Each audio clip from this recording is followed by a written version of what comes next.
మనకున్న చిత్తశుద్ధిని అంకిత భావాన్ని చాటి చెప్పే అవకాశం ఇది.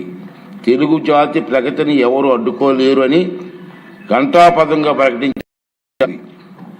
కనీసం ఈ రోజైనా ఆ 11 మంది వస్తారని ఆశించాను. ఈ తీర్మానం బలపరిచి తమ తప్పులను పశ్చాత్తాపడతారనుకున్నాను. కానీ చేసిన తప్పులను సభాముఖంగా ఒప్పుకునే ధైర్యం కానీ నిజాయితీ కానీ వారికి లేవని నాకు అర్థమైపోయింది. రైతన్నల ఉసురు తగిలిన తర్వాత కూడా గుణపాఠం నేర్చుకునే ఉద్దేశం వారికి లేదనిపిస్తుంది. ఇది వారికి విజ్ఞతగా వదిలేద్దాం. సభ్యులంతా ఈనాటి సమావేశానికి ప్రాముఖ్యతను అర్థం చేసుకొని అర్థవంతంగా నిర్మాణాత్మకంగా చర్చల్లో పాల్గొని ఈ అవకాశాలు సద్వినియోగం చేసుకుంటారని చెప్పి నేను ఆశిస్తున్నాను. ఆంధ్రప్రదేశ్ రాష్ట్ర సిరి సంపదలతో ఆరోగ్యంతో ఆనందంతో విలసిల్లేలా సుస్థిర మార్గాన్ని ఖరారు చేసినందుకు తెలుగు జాతికి ఈనాటి సమావేశానికి చిరకాలం గుర్తుండిపోతుంది. రెండో విషయం ఏంటంటే మన అందరం కూడా ఈ చరిత్రాత్మక సంఘటనలో చర్చల్లో పాల్గొన్నందుకు మన అందరూ కూడా గర్వపడాలండి. చరిత్రలో మనందరం మిగిలిపోతాం. చాలా ఇంపార్టెంట్. ఆ రాబోయే తరాల వారికి కూడా ఈ సభ ఇటువంటి మంచి తీర్మానం చేస్తుందని చెప్పుకునే పరిస్థితి మనకు కల్పించింది. దీని అందరూ కూడా అర్థవంతంగా చర్చలు పాల్గొని మరి వీరందరికీ సహకరిస్తారని ఆశిస్తూ ఇప్పుడు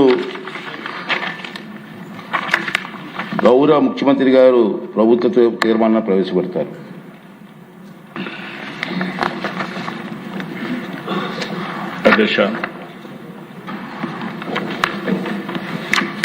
ఆంధ్రప్రదేశ్ రాష్ట్ర సమగ్ర అభివృద్ధి కోసం అమరావతిని రాష్ట్ర రాజధానిగా గుర్తిస్తూ స్పష్టమైన స్థిరమైన నిర్ణయంతో ముందుకు సాగడం అత్యవసరమని అభిప్రాయపడుతున్నాం.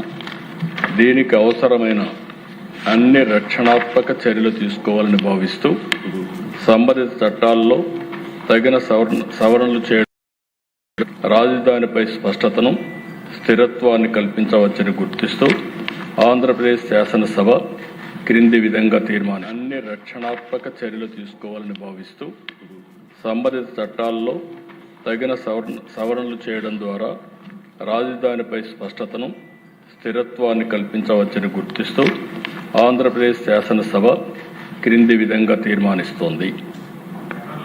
Hereby resolved to request the Government of India to amend the Section 5 of the Andhra Pradesh Reorganization Act 2014 as under A. To include the word at Amaravati to subsection 2 of Section 5. B. To add the words and Amaravati includes the capital city areas notified under Andhra Pradesh Capital Region Development Authority Act 2014 to the explanation to Section 5. ఈ తీర్మానాన్ని చర్చించి దీన్ని బలపరచవలసిందిగా సంప్రదించవలసిందిగా అందరినీ కోరుకుంటూ సెలవు తీసుకుంటాం. ముందుగా ముఖ్యమంత్రిగా ప్రవేశపెట్టిన తీర్మానంపై మన మినిస్టర్ గారు నారాయణ గారు మాట్లాడతారు. అధ్యక్ష, రాష్ట్రం ఎలా విడిపోయిందో అందరికీ తెలిసిందే. ఆ రోజు రాష్ట్రాన్ని విడగొట్టద్దని రాష్ట్ర ప్రజలందరూ నెత్తినూరు కొట్టుకుని విన్నవించిన గత పాలకులు వారి రాజకీయ లబ్ధి కోసం రాష్ట్రాన్ని రెండుగా విడగొట్టడం జరిగింది. అయితే కంబైన్డ్ స్టేట్లో ఉన్న రాజధాని హైదరాబాదు, తెలంగాణ ఉండటం వల్ల అది తెలంగాణలోకి ఉండిపోయింది. అయితే మన రాష్ట్రానికి రాజధాని అంటూ లేదు. అయితే రీఆర్గనైజేషన్ యాక్ట్ 2014లో 10 సంవత్సరాల వరకు హైదరాబాద్ని రాజధానిగా ఉంచుకోవచ్చని పెట్టడం జరిగింది. అయితే గౌరవనీయ ముఖ్యమంత్రి గారు ప్రజల దగ్గర నుండి పరిపాలన చేయాలనే ఉద్దేశంతో వెంటనే రాజధాని కట్టాలనే ఉద్దేశంతో ప్రతిపాదించి నిర్ణయించడం జరిగింది. అయితే రాజధాని ఎక్కడనే దానికి శివరామకృష్ణ కమిటీని కేంద్ర ప్రభుత్వం ఆ రోజు టెక్నికల్ కమిటీని పెడితే వాళ్ళు ఈ రాష్ట్రంలో ఉన్న అన్ని జిల్లాలని పోయి అందరి అభిప్రాయాలు తీసుకొని వాళ్ళు రిపోర్ట్ ఇవ్వడం జరిగింది. ఆ రిపోర్ట్లో ముఖ్యంగా అనేక మార్గాల్లో వాళ్ళు తీసుకున్న రిపోర్ట్లో 5,380 మంది దగ్గర అభిప్రాయాలు సేకరిస్తే ఈ అభిప్రాయంలో ఎక్కువ మంది అంటే 11,156 మంది విజయవాడ గుంటూరు మధ్య క్యాపిటల్ సిటీ ఉంటే బాగుంటుంది ఇవ్వటం. విజయవాడ దగ్గర 663 మంది, విశాఖపట్నం దగ్గర 507, గుంటూరు దగ్గర 372, కర్నూలు 360, ఒంగోలు 265, రాజమండ్రి 139, తిరుపతి 113, దొనకొండ 116 మంది, మిగిలిన డిఫరెంట్ ప్లేసుల్లో 1037 మంది అభిప్రాయం వెలువచ్చారు అధ్యక్ష.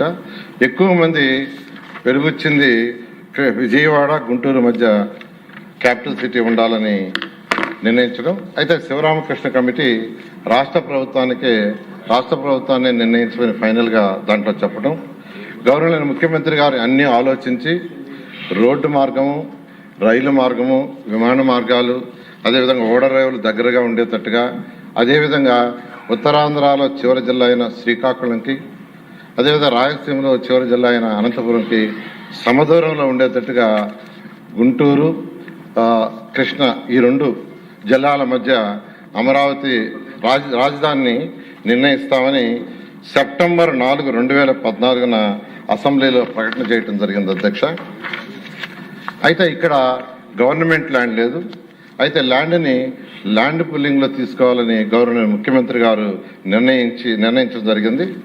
అయితే ప్రతిపక్షంలో ఉన్న వైఎస్ఆర్సీపీ నాయకులు ఇక్కడ క్యాపిటల్ సిటీ రాకూడదని వారు 250 కార్లు వేసుకుని ఈ యొక్క క్యాపిటల్ సిటీ ఏదైతే అనుకున్నామో అక్కడ రైతులందరినీ కలిసి రైతులందరినీ రెచ్చగొట్టడం జరిగింది. అయితే ఏ ఒక్క రైతు కూడా వాళ్ళ చెప్పిన మాట ఇలా అందరూ తిరస్కరించడం జరిగింది. అదేవిధంగా పొలాలను తగలబెట్టారు ఇక్కడ భయభ్రాంతులు చేయటానికి. అదేవిధంగా వరద ముప్పు వస్తుంది, ఇక్కడ రాజధాని కడితే అది మునిగిపోతుందన్నారు. అదేవిధంగా భూకంపాలు వస్తాయన్నారు. ఇక్కడ ఎక్కువ భూకంపాలు వస్తాయని అది కూడా కౌన్సిల్లో కూడా డిస్కస్ చేశారు వాళ్ళే క్వశ్చన్ వేసి. అదేవిధంగా ఈ యొక్క ల్యాండ్ నిర్మాణానికి పనికిరాదని చెప్పటం, ఇలా అనేక దుష్ప్రచారాలు చేయటం జరిగింది అధ్యక్ష. అయితే ముఖ్యమంత్రి గారి పిలుపుతో 2015 జనవరి 1 ల్యాండ్ పుల్లింగ్ నోటిఫికేషన్ ఇస్తే కేవలం 58 రోజుల్లో ఒక్కటంటే ఒక్క లిటిగేషన్ లేకుండా ఫిబ్రవరి 28వ తేదీకి 34,400 ఎకరాలను 29,966 మంది రైతు సోదరులు ఒక్కటంటే ఒక్క లిటిగేషన్ లేకుండా ఇవ్వటం జరిగింది అధ్యక్ష. ఇది కేవలం ముఖ్యమంత్రి గారి మీద ఉన్న నమ్మకంతో ఇచ్చారు. అయితే ఈ వినూతన ల్యాండ్ పుల్లింగ్ ప్రపంచంలో ఇంత లార్జ్ స్కేల్లో ఒక్కటంటే ఒక్క లిటిగేషన్ లేకుండా బహుశా జరిగింది మన యొక్క అమరావతిలోని అధ్యక్ష. అయితే రైతు సోదరులకు ఆ రోజు వాళ్ళందరితో కూర్చొని అనేక దఫాలు డిస్కస్ చేసి ఒక అగ్రిమెంట్, అంటే ల్యాండ్ని డెవలప్ చేసిన తర్వాత జరీబ్ ల్యాండ్ అయితే 1000 చదరపడుగులు రెసిడెన్షియల్, 450 చదరపడుగులు కమర్షియల్, నాన్ జరీబ్ అయితే 1000 చదరపడుగులు రెసిడెన్షియల్, 250 చదరపడుగులు కమర్షియల్ ఇచ్చేటట్టుగా, అంతేకాకుండా 10 సంవత్సరాల పాటు వాళ్ళకి యాన్యుటీ ఇచ్చేటట్టుగా, జరీబ్ అయితే 50,000, నాన్ జరీబ్ 30,000 ఇచ్చేటట్టుగాను, అంతేకాకుండా ప్రతి సంవత్సరం నాన్ జరీబ్కి 3,000 పెంచేటట్టుగా, జరీబ్కి వచ్చి 5,000 పెంచేటట్టుగా ఆ రోజు గవర్నర్ ముఖ్యమంత్రి గారితో వాళ్ళందరూ డిస్కస్ చేసి రైతు సోదరులందరూ నిర్ణయించారు. దాన్ని ముఖ్యమంత్రి గారు యాక్సెప్ట్ చేయటం, రైతు సోదరులకు అంతేకాకుండా రుణమాఫీ, రైతు కూలీలు ఎవరైతే ఉండారో, అంటే ఈ భూములు ల్యాండ్ పూలింగ్ తీసుకోవటం వల్ల రైతు కూలీలకి ఉపాధి పోతుందనే ఉద్దేశంతో రైతు కూలీలకు పెన్షను, అదే కాకుండా స్కిల్ డెవలప్మెంట్ చేసి వాళ్ళకు ఉద్యోగాలు వచ్చే విధంగా చేయటం, ఉచిత విద్య, ఉచిత వైద్యం, అన్నా క్యాంటీన్ వంటి సదుపాయాలు కల్పించడానికి అంగీకరించి అవన్నీ చేయటం జరిగింది అధ్యక్ష. అయితే ల్యాండ్ పుల్లింగ్ అయిన తర్వాత, అంటే వైసీపీ నాయకులు ఎన్ని ఇబ్బందులు పెట్టినా, ఎన్ని దుష్ప్రచారం చేసినా, ల్యాండ్ చేతికి వచ్చిన తర్వాత ప్రపంచంలో ఉన్న టాప్ 5 సిటీస్లో ఒక సిటీగా అమరావతిని కట్టాలని గౌరవ ముఖ్యమంత్రి గారు సింగపూర్ ప్రభుత్వం ఈ యొక్క లేఅవుట్స్ డిజైన్ చేయడంలో చాలా ఎక్స్పర్ట్స్, వారిని గౌరవ ముఖ్యమంత్రి గారు సంప్రదించడం, వారు వెంటనే ఒక MOU మనతో కుదుర్చుకొని వాళ్ళు ప్లాన్ చేసి ఇవ్వడానికి నిర్ణయించారు. వాళ్ళు 3 రకాల ప్లాన్లు ఇచ్చారు అధ్యక్ష. ఒకటి capital region concept master plan, reason మొత్తానికి కాన్సెప్ట్, అదేవిధంగా క్యాపిటల్ సిటీ మాస్టర్ ప్లాన్, సిటీకి 217 చదరపు కిలోమీటర్లకి మాస్టర్ ప్లాను, అదేవిధంగా సీడ్ క్యాపిటల్ మాస్టర్ ప్లాన్, ఈ 3 ప్లాన్లు ఇచ్చారు అధ్యక్ష. ఈ ప్లాన్లలో కూడా గవర్నర్ ముఖ్యమంత్రి గారి యొక్క సలహా మేరకు 9 నగరాలని ఒకటి government complex, justice city, finance city, knowledge city, electronic city, health city, sports city, అదేవిధంగా మీడియా సిటీ, టూరిజం సిటీని అన్ని 9 నగరాలకు యాక్చువల్గా దాన్ని డిజైన్ చేయడం జరిగింది అధ్యక్ష. అదేవిధంగా 30% ఏరియాని గ్రీన్ అండ్ బ్లూగా, ఈ 217 చదరపు కిలోమీటర్లో 30% ఏరియాని గ్రీన్ అండ్ బ్లూగా పెట్టారు. ఆ విధంగా యాక్చువల్గా ఈ యొక్క ప్లాన్ని వాళ్ళు ఇవ్వటం జరిగింది అధ్యక్ష. అయితే ఇందులో 27 టౌన్షిప్లు కూడా పెట్టారు. ప్రతి టౌన్షిప్కి పార్కులు, స్కూల్స్, హాస్పిటల్స్, కమర్షియల్ కంపెనీ తోటి అనేక సదుపాయాలు యాక్చువల్గా చేయటం జరిగింది అధ్యక్ష. అదేవిధంగా ఐకానిక్ బిల్డింగ్స్ కట్టాలనే ఉద్దేశంతో ప్రపంచంలో ఇందులో 350 కిలోమీటర్ల ట్రంక్ రోడ్స్, 1500 కిలోమీటర్ల లేఅవుట్స్ రోడ్స్. అయితే ఈ యొక్క ఏదైతే ఇక్కడ మనం లేఅవుట్స్ రోడ్స్ చేస్తున్నామో అవి ఇంటర్నేషనల్ స్టాండర్డ్లో ఉండాలని గవర్నర్ ముఖ్యమంత్రి గారు చెప్పటం, దాంతో యూజీడీ టోటల్ సిటీకి 217 చదరపు కిలోమీటర్లకి UGD, water lines, electrical ducts, భూమి లోపల ఎలక్ట్రికల్ లైన్స్ ఉండాలి, ఓపెన్గా ఉండకూడదని గవర్నర్ ముఖ్యమంత్రి గారు ఇచ్చిన డైరెక్షన్తో చేయడం జరిగింది అధ్యక్ష. అదేవిధంగా ఐసీటీ లైన్స్ కూడా భూమి లోపల వేయడం జరిగింది. ఫుట్పాత్లు, సైకిల్ పాత్లు, అదేవిధంగా బీఆర్టీఎస్ రోడ్లు, ఇవన్నీ యాక్చువల్గా ఇవన్నీ డిజైన్ చేయడం జరిగింది అధ్యక్ష. అదేవిధంగా అడ్మినిస్ట్రేటివ్ కోసంగా 5 ఐకానిక్ బిల్డింగ్స్ని 40 అంతస్తులు, 45 అంతస్తులు లోపల వేయడం జరిగింది. ఫుట్పాత్లు, సైకిల్ పాత్లు, అదేవిధంగా బీఆర్టీఎస్ రోడ్లు, ఇవన్నీ యాక్చువల్గా ఇవన్నీ డిజైన్ చేయడం జరిగింది అధ్యక్ష. అదేవిధంగా అడ్మినిస్ట్రేటివ్ కోసంగా 5 ఐకానిక్ బిల్డింగ్స్ని 40 అంతస్తులు, 45 అంతస్తులు రాష్ట్రంలో ప్రజలకి పరిపాలన సులువు చేయాలి. ఎవరైనా పనుండి ఒక మంత్రి దగ్గరికి వస్తే మళ్ళా ఒక దగ్గర మంత్రి గారు ఉంటే వారిని కలవటం, సెక్రటరీ ఇంకో దగ్గర ఉంటే కలవటం, హెచ్ఓడి ఇంకో దగ్గర ఉంటే కలవటం, ఇదంతా ఇబ్బంది అవుతుంది. అందరూ ఒకే దగ్గర ఉండాలా, ఒకే బిల్డింగ్లో ఉండాలా, ఒకే ప్లేస్లో ఉంటే ఏదైనా పని కోసం వచ్చినప్పుడు వాళ్ళు వెంటనే వాళ్ళని కలిసి పని చేసుకోవటానికి సులువుగా ఉంటుంది, పరిపాలన సులువుగా చేయగలమనే ఉద్దేశంతో ఈ ఐకానిక్ టవర్స్ యాక్చువల్ గవర్నర్ ముఖ్యమంత్రి గారు ఆదేశంతో యాక్చువల్గా వాటిని డిజైన్ చేయడం జరిగింది అధ్యక్ష.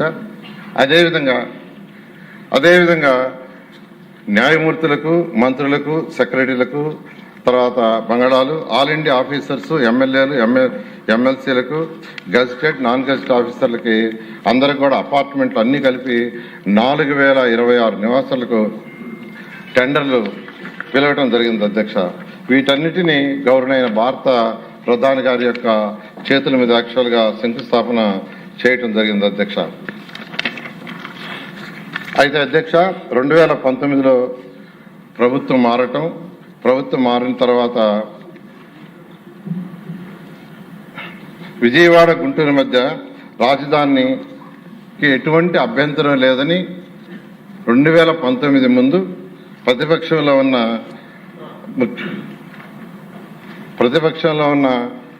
2019లో ఉన్న జగన్మోహన్ రెడ్డి గారు అసెంబ్లీ సాక్షిగా అమరావతిని ఇక్కడే ఒప్పుకుంటామని, రాజధాని ఇక్కడే అని 30,000 ఎకరాలు కావాలని చెప్పిన గత ముఖ్యమంత్రి ప్రభుత్వం మారంగానే మాట మార్చేసి బోస్టన్ మరియు జిఎన్ రావు కమిటీలు వేసి రాజధాని విధానాన్ని 3 రాజధాని విధానాన్ని పైకి తీసుకొచ్చి 3 ముక్కల ఆటను మొదలుపెట్టాడు అధ్యక్ష. అత్యంత దుర్మార్గంగా ఏపీసీఆర్డీ చట్టాన్ని రిపేల్ చేశారు, ప్రజావేదికను కూల్చేశారు, రైతులను పెట్టడానికి ఇబ్బందులు పెట్టారు, మహిళలను చూడకుండా లాఠీ నిర్మాణాలు చేయకుండా అడ్డుపడ్డారు. పైగా మాట మార్చి సీఎం ఎక్కడ కూర్చుంటే అక్కడే రాజధాని పగల్బాలు పలికారు. ఈ విధంగా రోజుకొక్కొక్క మాట చెప్తూ ప్రజల్ని భయభ్రాంతులు చేసి అమరావతి రాజధాని మొత్తాన్ని నిర్మాణం చేశారు అధ్యక్ష. అయితే అధ్యక్ష ఎన్డీఏ ప్రభుత్వం వచ్చే ముందు గవర్నర్ ముఖ్యమంత్రి గారు చాలా క్లియర్గా ప్రభుత్వం రాగానే రాజధానిని అమరావతిలో నిర్మిస్తానని చెప్పటం, అయితే 2024లో ప్రభుత్వం రాగానే గవర్నర్ ముఖ్యమంత్రి గారు వెంటనే రాజధాని నిర్మాణించమని ఆదేశించడం జరిగింది అధ్యక్ష. అయితే గత ప్రభుత్వం చేసిన అనేక అవకతవకలు, దుర్మార్గాల వల్ల 2014-19లో వెంటనే రాజధాని కట్టడానికి అనేక సమస్యలు ఎదురైంది అధ్యక్ష.